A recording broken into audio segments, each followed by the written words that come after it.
I never thought I'd see the day my fiancé's family would smile at me, let alone embrace me.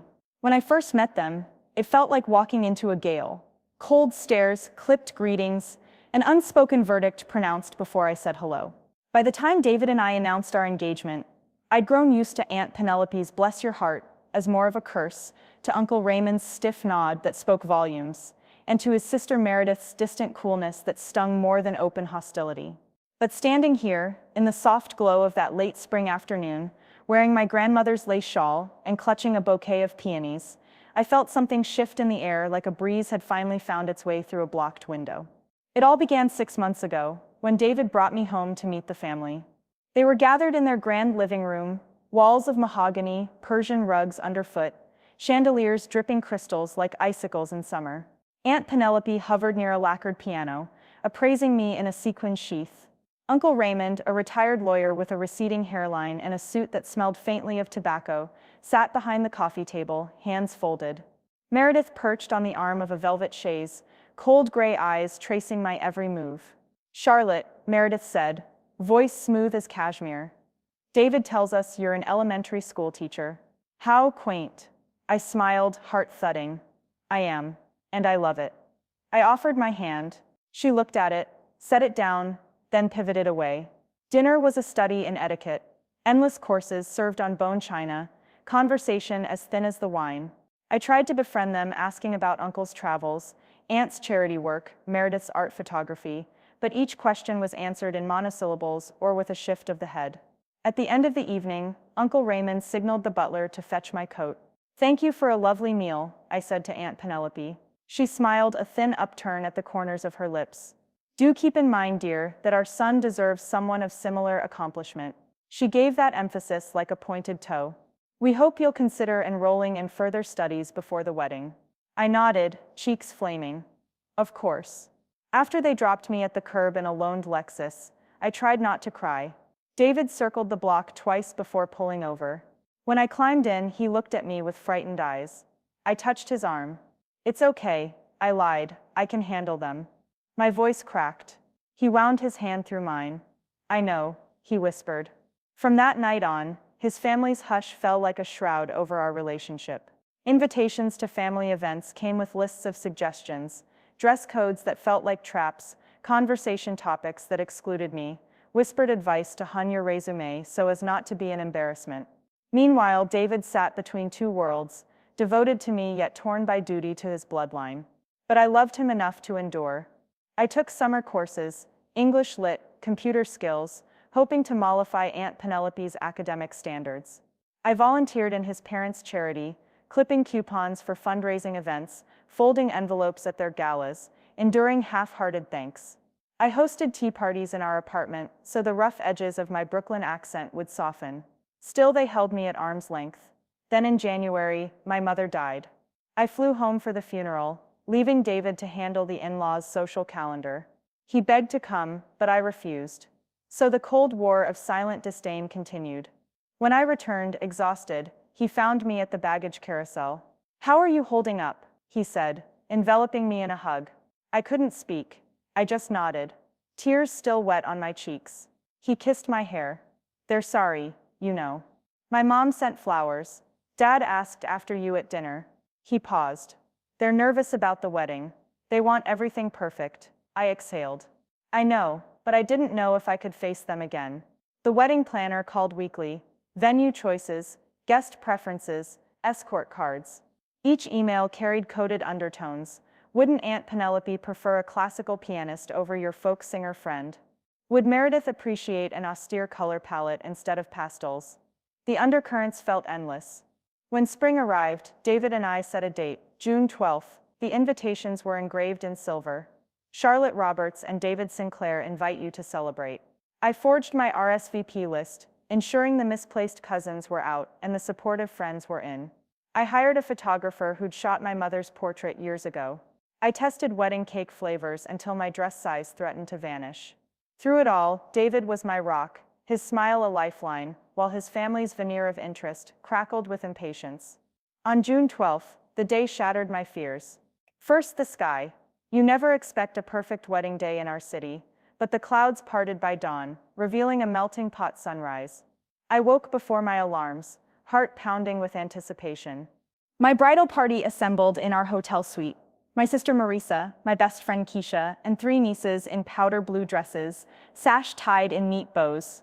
We laughed over mimosas, no hint of nerves, and applied lipstick while Marisa played our mother's favorite jazz album. Today, I told them, voice thick, I'm not just walking down the aisle, I'm walking toward my own future. Keisha gave me a mock bow. All hail the bride. I slipped into my gown, ivory lace, illusion neckline.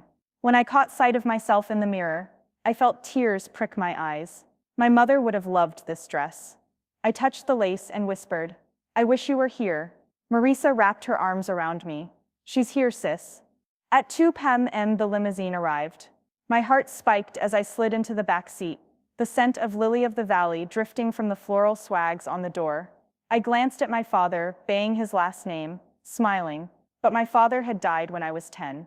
Beside me sat my mother's dearest friend, Mrs. Delgado. Across from her crouched my godmother, a retired judge, her silver hair gleaming, and behind the chauffeur's partition sat someone else, large and silent. I knew, deep in my bones, what was about to happen. My father had stood in for me on graduation day. My brother had given me away at my quinceañera, but this day felt different. Electric. Whatever the bollards of doubt, I had arranged my own altarpiece. We arrived at the garden entrance, petals strewn along the red carpet that led to a wrought iron arbor entwined with roses.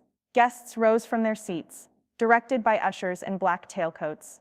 A hush fell as the ceremony musicians struck the first chord of Clair de Lune. I reached for Mrs. Delgado's hand and she winked, squeezing back. I stood, heart hammering, and approached the steps. Then the chauffeur's door opened. I turned, breath catching. There stood a tall figure in a navy blazer and crisp white shirt, the man who'd promised to give me away. Dark hair flecked with gray, jaw firm. I blinked, disbelief cracking. Could it be? I stepped down into the aisle, steps slow, every eye turning in unison. Gasps rippled through the crowd, shock, recognition, awe. I saw her, Aunt Penelope's mouth fell open, the corners of her lips trembling. I saw Uncle Raymond's stoicism falter, and Meredith's eyes widen, unguarded. David froze at the altar, his brow furrowing in stunned wonder. And as our eyes met, I realized this was it. The moment that would rewrite every story they'd told themselves about me, that would finally carve a place for me in their hearts. Because the person walking me down the aisle wasn't who they'd expected.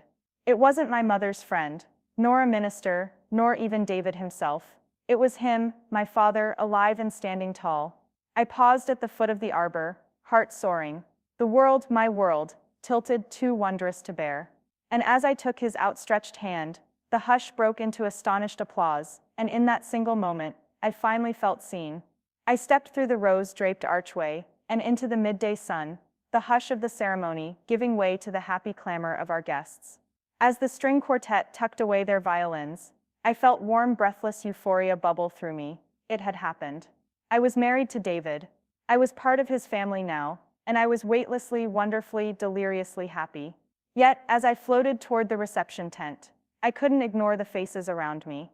At first, Aunt Penelope's eyebrows had lifted so high I'd feared they'd fly off her forehead. Uncle Raymond, stern to his fingertips, had blinked twice, as though he'd forgotten how. Even Meredith, the imperious sister, had looked dumbstruck. None of them had expected Henry Sinclair, David's father, to stand and walk me down the aisle. But he had, and that single gesture undercut every whispered slight they'd ever thrown at me. Now, as the tent's flaps billowed in the breeze and cool Chardonnay shimmered in crystal, I saw Aunt Penelope approaching. Her heels clicked on the wooden flooring. Her bright eyes were unguarded for the first time. "My dear Charlotte," she began, voice oddly warm, "you were radiant." Henry looked so proud. Who knew he had it in him? I laughed, a tremulous, soaring sound. I suppose he surprised everyone. She reached and squeezed my hand. "You've done something remarkable, not just marrying David, but weaving yourself into this family's fabric. I owe you an apology." I blinked. "You do?" My chest squeezed. I'd given up expecting contrition. Her lips quivered. "I judged you unfairly. You weren't what I envisioned for David, but you are exactly who he needs, and we all saw that today. I pressed her fingers. Thank you, Aunt Penelope. That means more than you know. As she melted away, Uncle Raymond emerged from the bar, a glass of scotch in hand. He offered it to me. For nerves, he said gruffly. Best scotch in the house. I grinned, accepted it, and tipped the glass. To new beginnings. He raised his own. To the bride. He downed his, in one swallow, setting the glass aside. You did well today. Over the next hour, conversation tumbled around us, like a summer storm, laughter, applause, 100 toasts. David's best friend, Marlon, climbed onto a wooden bench in the center and bellowed. All right, everyone, time for the first toast. He held up a tumbler of bourbon. To David and Charlotte, may your life be as rich as this whiskey and twice as smooth. I'll say it plain. I feared Charlotte was too gentle for our fearless Dave. But today, Charlotte, you proved you're as fierce as any of us. Here's to you, sister. The crowd roared. I blinked back tears as glasses rose. Aunt Penelope mouthed bravo from her seat. Uncle Raymond gave a reluctant thumbs up. Meredith wiped her eyes, blinking fast enough. I half expected mascara tears. Later, as plates clinked and servers whisked away empty champagne flutes, I found Henry Sinclair, under a wisteria-draped trellis. He looked older here in his tuxedo vest, a single silver curl brushing his collar. Charlotte, he said, soft as dusk. He reached out and touched the shawl across my shoulders, the one I'd borrowed from my grandmother. May I? I nodded, heart fluttering. He draped one arm over my shoulders and pulled me close. You honored my wife's memory today. She would have adored you. I swallowed. Thank you, Mr. Sinclair. That means more than I can say. He sighed. I lost her when you were a girl too soon. I haven't been myself since. But today, walking you down the aisle. He paused, voice thick. I felt like I'd found her again. I leaned into him. You did her proud. He kissed the top of my head. And I'll do my best to make the rest of my family see that. By dusk, lanterns dangled from every branch, casting the reception in a honeyed glow. The dance floor had opened, married to the music blasting as Marlon and Meredith unexpectedly, in a joint move, led the electric slide.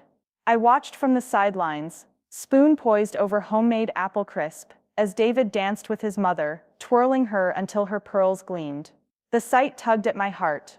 I slipped away to the tent's edge, where a low wooden table held Polaroid pictures clipped to a string, snapshots of our courtship, the first shy dinner, the rainy day museum date, the backyard picnic where he proposed. I tugged one down, the moment he'd slipped the ring on my finger. I studied my face, exultant, hopeful, in love. A hand touched my elbow. Meredith stood there, holding 2 plastic cups of lemonade, ice sparkling. She nodded at the photos. You captured us in frames, she said softly. I didn't realize how beautiful our story could be. I turned to her. That's you and David last summer, at his mom's cookout. Her lips twitched. I never expected to see that day from the bride's perspective. She took a breath. I wanted to apologize for the ice water. I was threatened. I'm sorry. I felt warmth bloom. Thank you, Meredith. I'm sorry too, for not seeing you as a friend sooner. She smiled, a true smile, half shy, half relieved. Shall we rejoin the dance floor? I nodded. Let's. And so we danced, partners in forgiveness, while above us the wisteria and lanterns trembled in the night breeze. When the band switched to our parents' first dance song, Stand By Me by Ben E. King, Henry reached out. May I? He asked, offering his hand.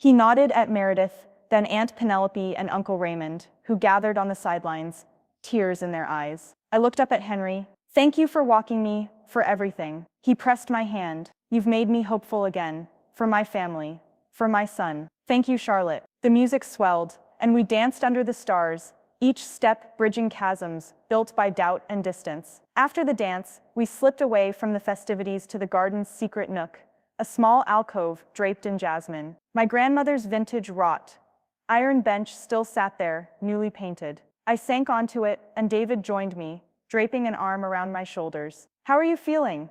he asked, voice tender. I exhaled, like I belong. I touched the bench's rust-bare spots, my new beginnings. "Your family, they're different now." He kissed my temple.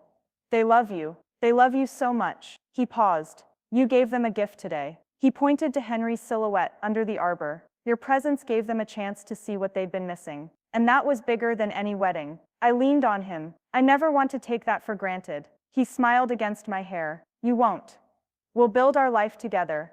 Every day, a new beginning." The next morning, a sleepy Sunday brunch at the Sinclair estate. The family gathered around a long table in the conservatory. Uncle Raymond poured fresh squeezed orange juice. Aunt Penelope offered me a slice of quiche with a genuine sparkle in her eyes. Meredith piloted the coffee machine, like an expert barista. Henry raised his glass of champagne. "To Charlotte," he said, voice ringing. Our daughter-in-law, our family's heart." They all cheered, the clink of crystal sounding like the truest music. My cheeks ached with the warmth of belonging I'd never thought I'd feel. As David and I sat side by side, his hand warm around mine, I thought of that first cold night, when they'd told me I wasn't good enough. Now they showered me with grace and laughter. I realized how fragile family can be, and how sometimes it just takes one act of love to melt the frost. I looked across at Meredith, who winked and raised her coffee cup in a silent toast, and I knew this was just the beginning of our story. For every time we chose kindness over judgment, for every bridge rebuilt with empathy, our family grew stronger, woven together in the delicate threads of forgiveness and acceptance. And so I savored that moment, sunlight pouring through the conservatory's glass, the scent of jasmine still lingering in the air, Henry's proud gaze upon me, and whispered a vow to my heart. I would honor this gift, this home, this family, with every breath I took. Because sometimes it isn't the people you expect who walk you through life's thresholds. It's the ones who dare to surprise you with love.